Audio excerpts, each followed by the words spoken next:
امام زرقانی نے اتنا خوبصورت واقعہ لکھا حضور کے جمال کا کہ روحوں تک جو ہے وہ قرار پہنچتا ہے۔ فرماتے ہیں کہ ایک دن حضور سیر کرنے کے لیے باہر تشریف لے گئے، ایک قافلے نے وہاں پڑاؤ کیا ہوا تھا اور ان کے اونٹ چل رہے تھے، تو حضور کو ایک سرخ رنگ کا اونٹ پسند آ گیا۔ علماء سے پوچھئے کہ عرب میں سرخ رنگ کے اونٹ کی اہمیت کیا ہے؟ جس طرح آپ کے ہاں اچھے ماڈلز کی گاڑیاں ہوتی ہیں اور آپ کہتے ہیں کہ نہیں فلاں گاڑی تو فلاں گاڑی ہے، تو ان کے زمانے میں سرخ رنگ کا اونٹ تو ایک نشان تھا عزت کا، تو سرخ رنگ کا ایک اونٹ حضور کو آیا پسند۔ تو قافلے والوں سے پوچھا بیچتے ہو؟ انہوں نے بیچنا تھا یا نہیں؟ حضور نے پوچھا تو کہا جی بیچتے ہیں۔ میرے شیخ کہتے ہیں میں دل ویچاں میں جگر ویچاں جے پیارا محمد آ جاوے، نہیں میں اپنا سارا گھر ویچاں جے پیارا محمد آ جاوے۔ انہوں نے کہا جی بیچتے ہیں، کتنے کا؟ اتنے کا سودا طے ہو گیا۔ کہا میں تاجرانہ غرض سے تو آیا نہیں تھا کہ قیمت ساتھ لے کے آتا، میں تو آیا تھا سیر کے لیے، اچانک تمہارا اونٹ پسند آ گیا، اگر تم میرے پہ اعتبار کرو تو اونٹ دے دو اور میں اپنے شہر جا کے اس کی قیمت بیچ دیتا ہوں۔ انہوں نے کہا کوئی اعتراض نہیں۔ حضور نے اونٹ پکڑا، چل دیے، جب تک حضور جاتے دکھائی دیتے رہے وہ دیکھتے رہے، اور جب حضور نظروں سے اوجھل ہو گئے تو دلوں پہ ہاتھ رکھ کے کھڑے ہو گئے۔ پھر تھوڑی دیر کے بعد سکتے سے باہر آئے اور ایک دوسرے سے پوچھنے لگے کہ یار تم جانتے ہو اسے؟ جب کسی کو نقد سودا دیا جائے تو عطا پتہ نہیں پوچھا جاتا، اور جب ادھار دیا جائے یا تو آپ اسے جانتے ہوتے ہیں یا پھر درمیان میں کوئی ضامن ہوتا ہے یا وہ چیز کوئی گروی رکھتا ہے۔ کہا ایک شخص آیا اونٹ لے گیا، تم میں سے اسے جانتا بھی کوئی نہیں ہے، یار کسی نے پتہ پوچھ لیا ہوتا، اس نے شے گروی کوئی نہیں رکھی، کوئی ضامن بھی نہیں دیا۔ ایک بولا یار جب وہ باتیں کرتا تھا منہ سے پھول جھڑتے تھے، اذا تکلم رؤیا کالنور یخرج من بین ثنایاہ، میں تو وہی دیکھتا رہ گیا۔ دوسرا بولا کہ یار جب وہ مسکراتا تھا نا سامنے والے پہاڑوں پہ عکس پڑتا تھا، اذا ضحک کاد یتلالع فی الجدر۔ تیسرا بولا یار میں تو اس کی زلفوں کے پیچ و خم ہی دیکھتا رہا۔ چوتھا بولا میں تو اس کی آنکھوں کے ساغر میں ڈوب گیا، کیا خوب سجن دیاں اکھیاں نے، کیا خوب سجن دیاں اکھیاں نے جی میں پر کے سرائیاں رکھیاں نے، تو اجے میرا یار نے ڈٹھا جنوں ویکھ کے چن شرم آوے، ادھی راتی دن چڑھ جاوے جیو رخ تو نقاب اٹھاوے، تے جے او نکلے سیر کرن نو سارا گلشن سیس نواوے، اتے دھرتی لف لف جاوے، جے ہاتھ پھلاں وچ رکھدا ہاتھ پھلاں تو ود جاوے، نین نشیلے مست رسیلے وچ سونا کجل سہاوے، اکھ اگڑے تے انج پیا جاپے جویں میں خانہ کھل جاوے، توبہ توبہ حسن سجن دا چال نہ چلی جاوے، بجلی ڈر دی لشک نہ مارے متا بے ادبی ہو جاوے، تے جے او کھولے پیچ زلف دے اتے راہی راہ پل جاوے، توبہ توبہ حسن سجن دا چال نہ چلی جاوے، علم خدا نے اینا دتا عقلاں وچ نہ آوے، عقل خدا نے اینی دتی علماں وچ نہ آوے،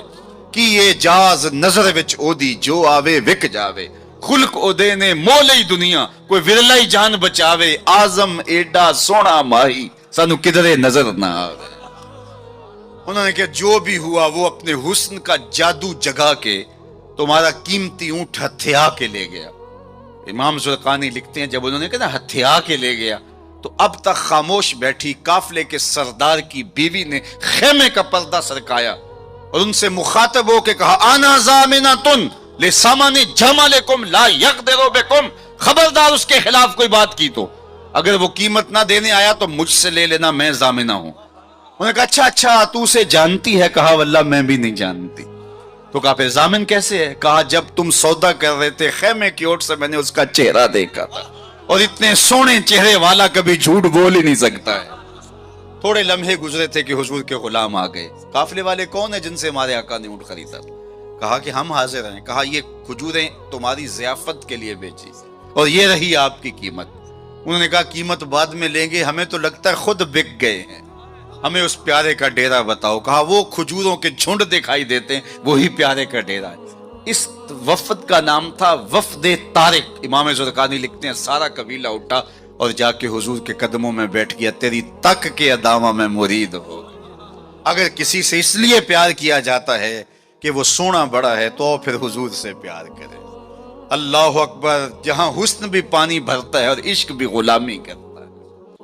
اللہ اکبر۔ اچھا جب ہم کسی سے پیار کرتے ہیں، کسی سے محبت کرتے ہیں، کسی سے ہم الفت کا ربط قائم کر لیتے ہیں تو پھر اس کے بعد اس محبت کے تقاضے بھی ہوتے ہیں. بندہ جس سے پیار کرتا ہے کثرت کے ساتھ اس کا ذکر کرتا ہے، یہ محبت کی علامت. باتوں باتوں میں چھیڑ دیتا ہے، کیونکہ محبت متقاضی ہے اس بات کی کہ ذکر حبیب کا تکرار ہو. رومی کہتے ہیں کسی نے مجنو کو دیکھا کہ ریت پر لیلا لیلا لے کر ہے، ابھی میں نے آپ کے سامنے رکھا، تو کہا یہ کیا کر رہے ہو؟ کہا محبوب کے نام کی مشق کر کے اپنے دل کو قرار دے رہا ہوں. تو محبوب کے ذکر کا تکرار دل کی تسکین کا سامان ہے. اللہ اکبر. تو بندہ جس سے محبت کرتا ہے اس کا کثرت کے ساتھ ذکر کرتا ہے. یہ محفل میلاد یہ محبت کے اظہار کا سلیقہ ہے، یہ حضور کے ذکر کرنے کا بہانہ ہے. بندہ جس سے محبت کرتا ہے، محبت کی دوسری علامت یہ ہے کہ محبوب کا نہ عیب دیکھ سکتا ہے نہ عیب سن سکتا ہے.